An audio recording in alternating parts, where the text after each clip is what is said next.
quando terminar com ele, eu retorno o senhor para fazer com o Tiago, tá bom? Tá ok, sem problema. Vou colocar o senhor na fila de espera. Tá ok. Bom? Obrigada. Aguardo.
Nesse momento, nós estamos aguardando a realização da audiência de custódia do outro preso, em vista de como ele já estava na sala, e essa audiência precisa ocorrer de forma separada entre os advogados.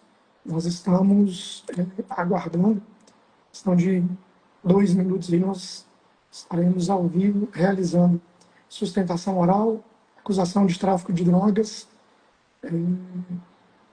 aqui na comarca de Nova Crixás, cliente primário, bons antecedentes. Vamos então analisar a possibilidade de soltura desse cliente, juntamente com o Ministério Público do Estado de Goiás e também com a magistrada, salvo me engano, hoje da comarca de Lusiânia. Por que da comarca de Lusiânia e não da comarca de Nova Crixás? Porque trata-se de audiência de custódia em horário de plantão. Sábado e domingo são plantões, e o plantão hoje da custódia está sendo realizado lá pela magistrada da comarca de Lusiânia, estado de Goiás, fica no entorno ali do Distrito Federal. Então já nós vamos realizar essa audiência de custódia. É uma audiência que precisa que o advogado tenha conhecimento não só jurídico, como técnico e também experiência para desenvolver. Por isso que muitos advogados não fazem sustentação oral, tendo em vista que não sabem, não têm uma boa dicção, não tem conhecimento técnico jurídico, alguma coisa nesse sentido. A gente está aguardando e em alguns minutos eu vou estar realizando essa audiência. Eu tomo sempre o cuidado de realizar a audiência. Eu mesmo sempre tenho interesse de todos os meus clientes participar do ato, tendo em vista que eu tenho conhecimento já há muitos anos, né? E isso facilita. Também, além disso, é necessário um estudo contínuo da área criminal. Nós temos especializações em diversas áreas. A última das especializações foram 2 pós-graduações em Direito Público e Direito Público Municipal, mas já pós-graduado em Direito e Processo Penal, pós-graduado em Lei de Tráfico de Drogas, outros cursos em áreas específicas, como Lei Maria da Penha, especializado em Tribunal do Júri, Plenário do Júri, Lei de Execução Penal, Código de Processo Penal, Código de Processo Civil, Direito Previdenciário e Direito Processual Previdenciário, Direito do Trabalho e Direito Processual Previdenciário. E agora nós estamos cursando também alguns cursos na área de liberdade provisória, sustentações orais nos tribunais superiores. Nós também somos componentes de alguns institutos, como, por exemplo, a Abrecrim, dentre outros, ou seja, atuando sempre aí na área criminal com bastante conhecimento. Eu estou aqui passando esses pontos para a gente poder, então, aguardar o início da audiência de custódia. Como eu disse anteriormente, custódia é uma audiência muito interessante, porque aqui não vai se tratar se o sujeito ele é inocente ou culpado dos fatos que, em tese, estão sendo imputados a ele. Nesse primeiro momento, vai se analisar se essa prisão é lícita ou ilícita e, posteriormente, vai analisar se mantém ou não essa prisão. A prisão, essa audiência de custódia, ela inicia no Brasil através de uma súmula do CNJ, o enunciado, na verdade, 213 do CNJ, que começou a tratar da audiência de custódia no ano de 2019, com o pacote anticrime, que modificou Código Penal, Código de Processo Penal, Lei de Execuções Penais. Foi inserido, então, essa audiência de custódia dentro da legislação brasileira e, a partir daí, passa-se, então, a ser obrigatória a audiência de custódia. Ela deve ser realizada dentro de um prazo de até 24 horas, e muita gente confunde, não da prisão.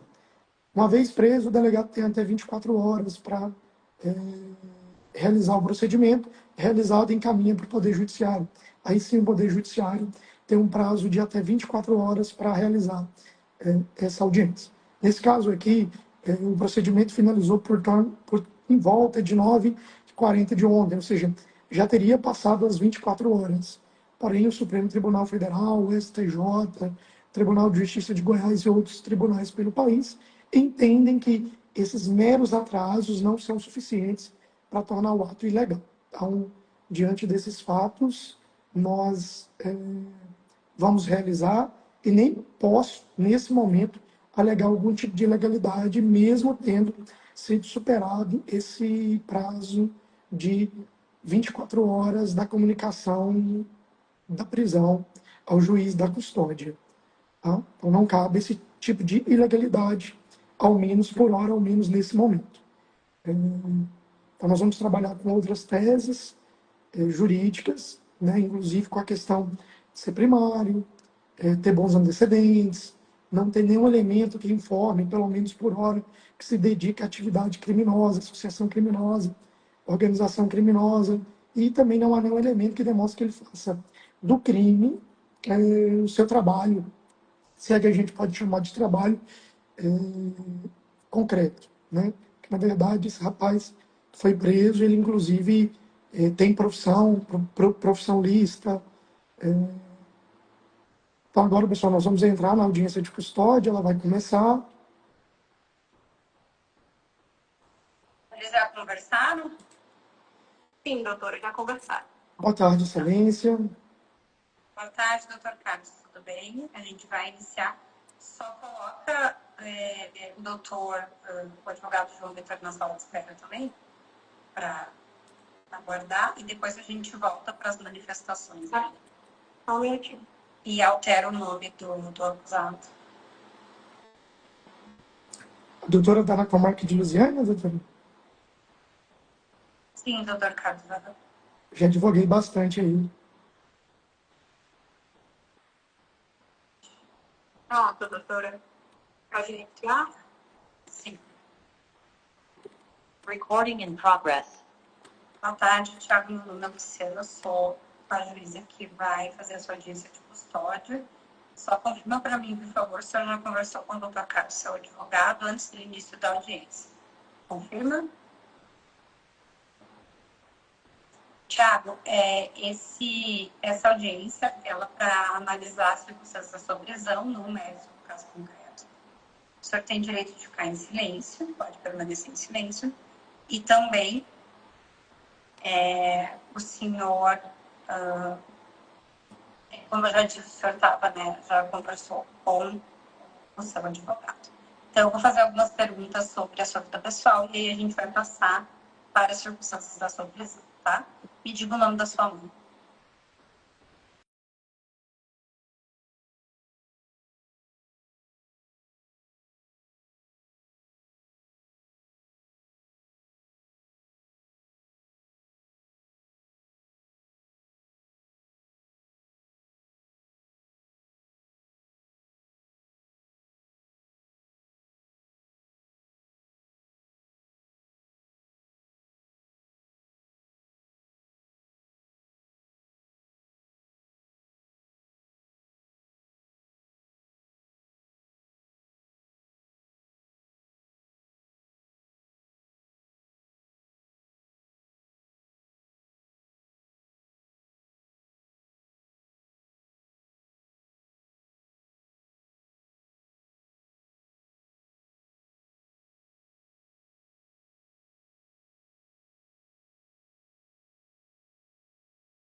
Alguém da sua família foi comunicado da sua prisão?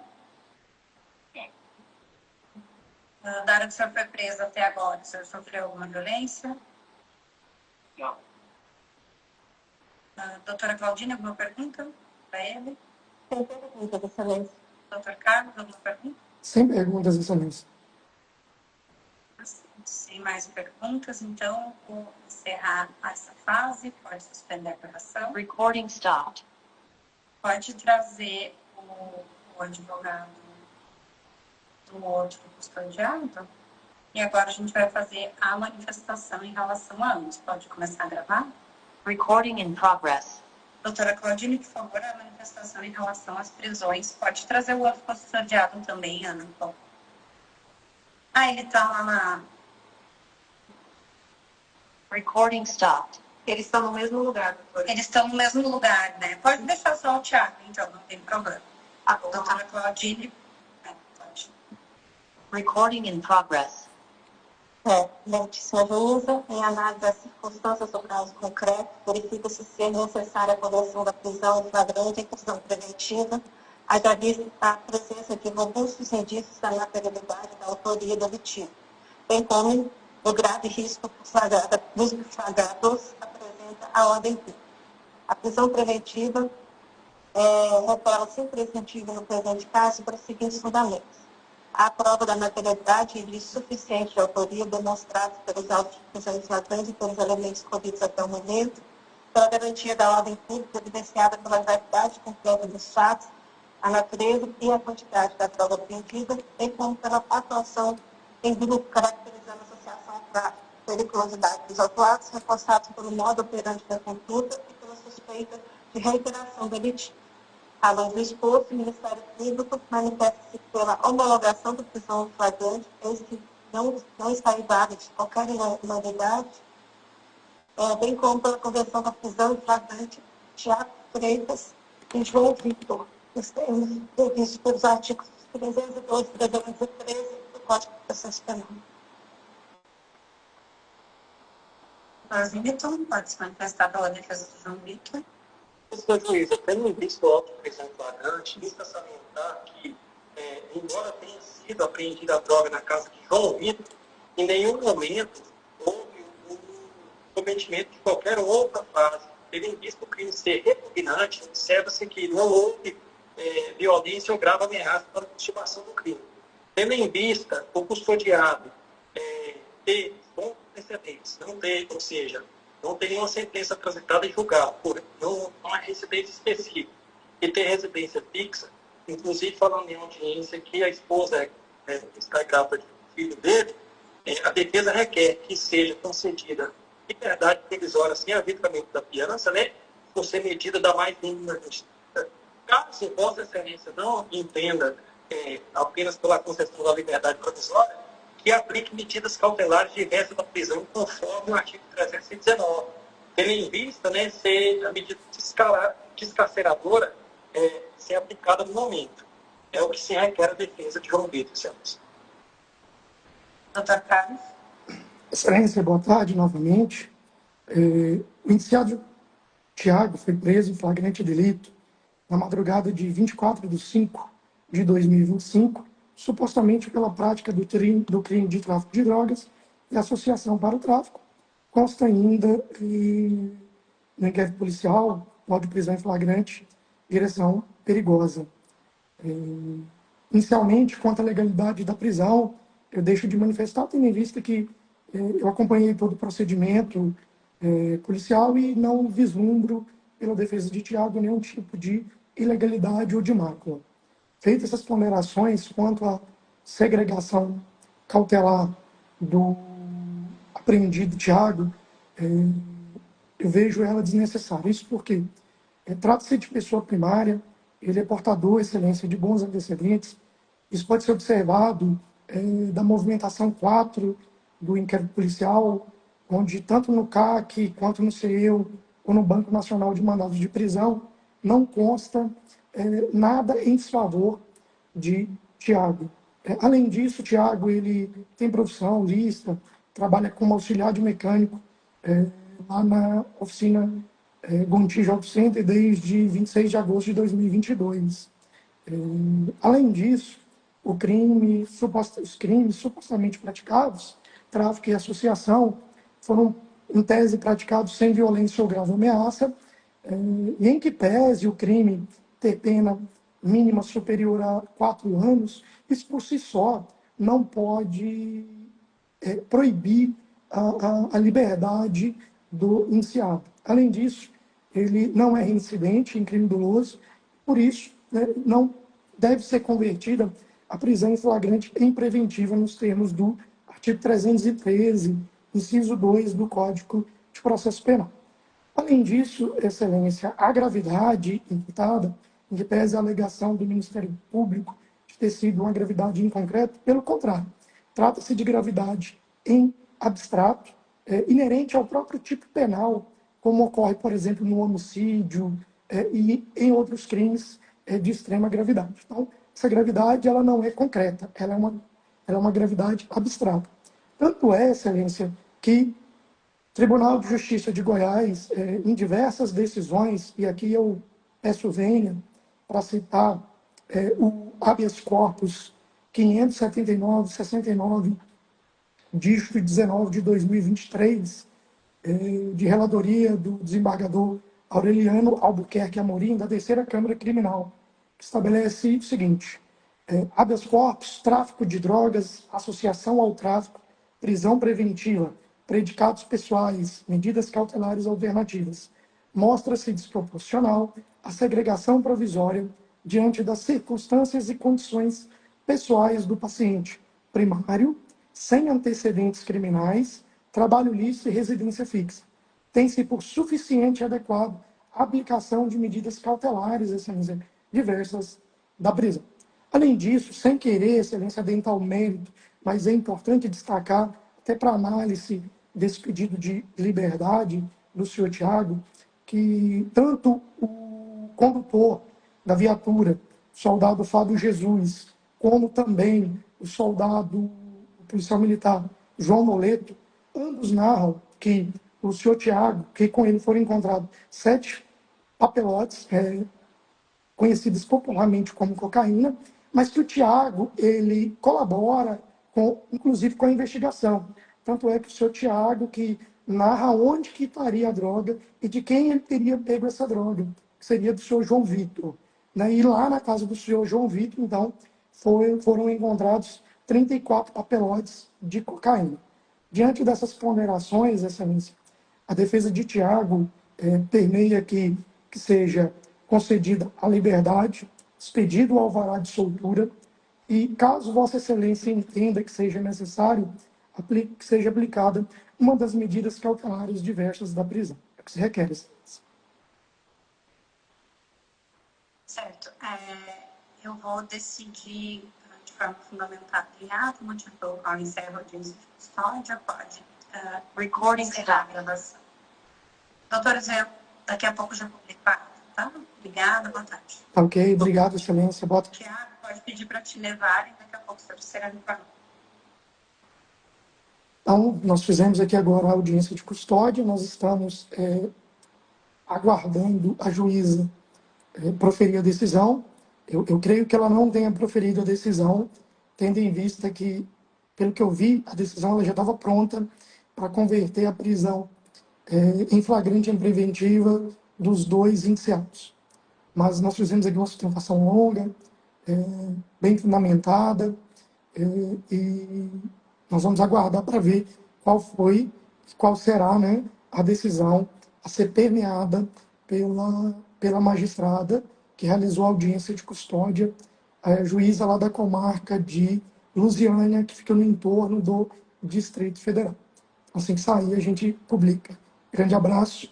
A audiência de custódia tem que ser especialista, tem que saber os seus pormenores, tendo em vista que, inclusive, houve um equívoco de um colega em uma das manifestações que eu vi aqui hoje, no crime de tráfico de drogas, pedindo a aplicação de fiança. O crime de tráfico de drogas, dentre outros, né, tortura, etc., são crimes que não são agraciados pela fiança. É um equívoco do advogado pugnar isso em audiência de custódia ou qualquer outro local, porque crime de tráfico ele é um crime inafiançável. Grande abraço, até mais, avante.